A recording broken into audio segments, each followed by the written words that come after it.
കെ.പി.സി.സിയിലെ നേതൃമാറ്റ ചർച്ചകൾ തള്ളിയ പ്രതിപക്ഷ നേതാവ് വി.ഡി. സതീശൻ. ഒരു ചർച്ചയും നടക്കുന്നില്ല. ഹൈക്കമാൻഡ് വിളിപ്പിച്ചത് തെരഞ്ഞെടുപ്പിന്റെ പശ്ചാത്തലത്തിൽ മാത്രമാണെന്നും വി.ഡി. സതീശൻ വിശദീകരിച്ചു.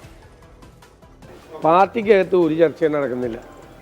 ഒരു ചർച്ചയും കെ.പി.സി.സി പ്രസിഡന്റ് മാറ്റാൻ വേണ്ടി ഞാൻ ഇന്നലെ ചാനലിലാണ് ഞാൻ അറിയണ്ടേ അങ്ങനെ ഒരു ചർച്ച നടക്കണ്ടേ? ഒരു ചർച്ചയും നടക്കുന്നില്ല. ഇതൊക്കെ കോൺഗ്രസ് ഹൈക്കമാൻഡ് തീരുമാനിക്കേണ്ട കാര്യങ്ങളാണ്. അവർ ഉചിതമായ സമയത്ത് ഉചിതമായ തീരുമാനം അവരെടുക്കും. ഇവിടെ ഒരു ചർച്ചയും അത് സംബന്ധിച്ച് ഇവിടെയോ ഡൽഹിയിലോ നടക്കുന്നില്ല. ഞാൻ അത്ഭുതപ്പെട്ടു. ഇന്നലെ ഞാൻ കെ.പി.സി.സി യോഗം കഴിഞ്ഞത് ഇന്നലെ രാവിലെ വാർത്തയാണ് കംപ്ലീറ്റ്. അങ്ങനത്തെ ഒരു സംഭവം ഇല്ല. ഞങ്ങളുടെ കൂടുതൽ ഒരു തർക്കമില്ല. ഒരു പാർട്ടിയിലുള്ള തർക്കവും ഞങ്ങളുടെ പാർട്ടിയിലില്ല. അങ്ങനെ ആരും വിചാരിക്കരുത്. നേതൃമാറ്റത്തിൽ തീരുമാനമെടുക്കേണ്ടത് ഹൈക്കമാൻഡാണെന്ന് രമേശ് ചെന്നിത്തലയും പറഞ്ഞു. തീരുമാനിക്കുന്നത് പാർട്ടിയാണ്, പാർട്ടി ഹൈക്കമാൻഡാണ്. അപ്പോൾ ഹൈക്കമാൻഡ് ഒരാളിനെ കെ.പി.സി.സി പ്രസിഡന്റായിട്ട് തീരുമാനിച്ചാൽ എല്ലാവരും അംഗീകരിക്കും. എന്നാൽ തലസ്ഥിതി തുടരണമെന്ന് പറഞ്ഞാൽ എല്ലാവരും അംഗീകരിക്കും. അതിൽ അന്തിമ തീരുമാനം പാർട്ടിക്കുള്ള. അതെല്ലാം തീരുമാനിക്കുന്നതും വിലയിരുത്തുന്നതും ഒരു അഭിപ്രായ ഐക്യം ഉണ്ടാക്കുന്നതും ഹൈക്കമാൻഡാണ്. ഹൈക്കമാൻഡ് അങ്ങനെ തീരുമാനമെടുത്താൽ എല്ലാ പാർട്ടി പ്രവർത്തകരും അംഗീകരിക്കും. തർക്കങ്ങളും വിവാദങ്ങളും രൂക്ഷമാകുന്നതിനിടെ UDF നേതൃയോഗം കൊച്ചിയിൽ തുടങ്ങി. തദ്ദേശ തെരഞ്ഞെടുപ്പ് ഒരുക്കങ്ങളും മലയോര ജാഥയുടെ അവലോകനവുമാണ് ചർച്ചയാകുന്നത്. വിഷ്ണു സുരേഷ് കൊച്ചിയിൽ നിന്ന് വിവരങ്ങൾ നൽകാനുണ്ട്. വിഷ്ണു, നേരത്തെ പുറത്തു വന്നിരുന്ന വിവരം കെ.പി.സി.സി അധ്യക്ഷനെയും DCC അധ്യക്ഷന്മാരെയും മാറ്റാൻ വേണ്ടിയുള്ള ഒരു നീക്കത്തിലേക്ക്, ദ്രുതഗതിയിലുള്ള നീക്കത്തിലേക്ക് ഹൈക്കമാൻഡ് കടക്കുന്നു എന്നുള്ളതാണ്.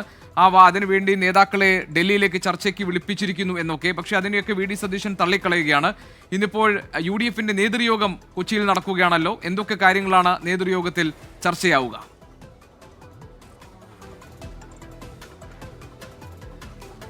ഗോപി, കെ.പി.സി.സി പുനഃസംഘടന പ്രത്യേകിച്ച് ഈ പ്രസിഡന്റിനെ അടക്കം മാറ്റുന്ന കാര്യം കഴിഞ്ഞ കുറച്ച് നാളുകളിലായി ചർച്ചകളായി ഉയർന്നു വരുന്നുണ്ട്. പക്ഷേ ആ ചർച്ചകളൊക്കെ ഉയർന്നു വരുന്ന ഘട്ടത്തിൽ തന്നെ അതിനെ പ്രതിരോധിക്കുന്ന രീതിയാണ് കോൺഗ്രസിന്റെ ഭാഗത്ത് സ്വീകരിക്കുന്നത്. ഇത്തവണയും സമാനമായ രീതിയാണ് കാണുന്നത്. ഇന്നലെയാണ് ഇതുമായി ബന്ധപ്പെട്ടുള്ള വാർത്തകളൊക്കെ പുറത്തു വന്നത്.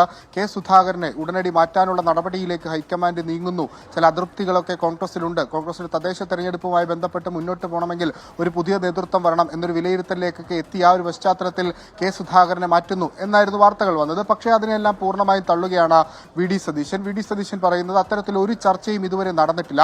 താൻ അറിയാതെ എങ്ങനെയാണ് ചർച്ച നടക്കുന്നത്? കെ.പി.സി.സി പ്രസിഡന്റിനെ മാറ്റുന്നു എന്നുള്ളത് മാധ്യമ സൃഷ്ടി മാത്രമാണ്. തങ്ങൾക്കിടയിൽ ഒരു പ്രശ്നവുമില്ല എന്ന് അദ്ദേഹം പറയുന്നു. രമേശ് ചെന്നിത്തലയാകട്ടെ മറ്റൊരു നിലപാട് സ്വീകരിക്കുന്നു. അദ്ദേഹം ഈ നേതൃമാറ്റത്തെ തള്ളാനോ കൊള്ളാനോ തയ്യാറാകുന്നില്ല. അദ്ദേഹം പറയുന്നത് തീരുമാനമെടുക്കേണ്ടത് ഹൈക്കമാൻഡാണ്. ഹൈക്കമാൻഡ് അത്തരത്തിലൊരു തീരുമാനമെടുത്താൽ അതിനെ പൂർണ്ണമായും പിന്തുണയ്ക്കും. അല്ലെങ്കിൽ കെ. സുധാകരനെ തുടരട്ടെ എന്നൊരു തീരുമാനമാണ് എടുക്കുന്നതെങ്കിൽ അതിനെയും പിന്തുണക്കുമെന്ന് പറഞ്ഞ ഒഴിഞ്ഞു മാറുകയാണ് രമേശ് ചെന്നിത്തലയത്. ഒരു വ്യത്യസ്ത അഭിപ്രായം ഇന്ന് വന്നത് കെ. മുരളീധരന്റെ ഭാഗത്താണ്. നിലവിൽ കേരളത്തിലെ കോൺഗ്രസിനകത്തൊരു പ്രശ്നവുമില്ല.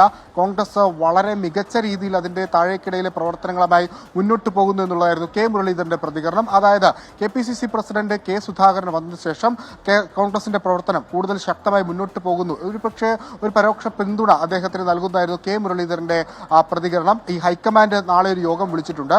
അതിൽ പ്രധാനമായും തെരഞ്ഞെടുപ്പുമായി ബന്ധപ്പെട്ട് തദ്ദേശ തെരഞ്ഞെടുപ്പൊക്കെ വരുന്നുണ്ട്. അതിനുശേഷം നിയമസഭാ തെരഞ്ഞെടുപ്പ് വരുന്നുണ്ട്. അതുമായി ബന്ധപ്പെട്ടുള്ള ചർച്ചകൾ മാത്രം നടക്കുമെന്നാണ് നിലവിൽ വി.ഡി. സതീശൻ പ്രതികരിച്ചത്. UDF യോഗം ആരംഭിച്ചിട്ടുണ്ട്. അതിലും പ്രധാനപ്പെട്ട അജണ്ട ഈ തദ്ദേശ തെരഞ്ഞെടുപ്പ് തന്നെയാണ്. ഗോപികൃഷ്ണൻ. ശരി, വിഷ്ണു സുരേഷാണ് കൊച്ചിയിൽ നിന്ന് വിവരങ്ങൾ പങ്കുവച്ചത്.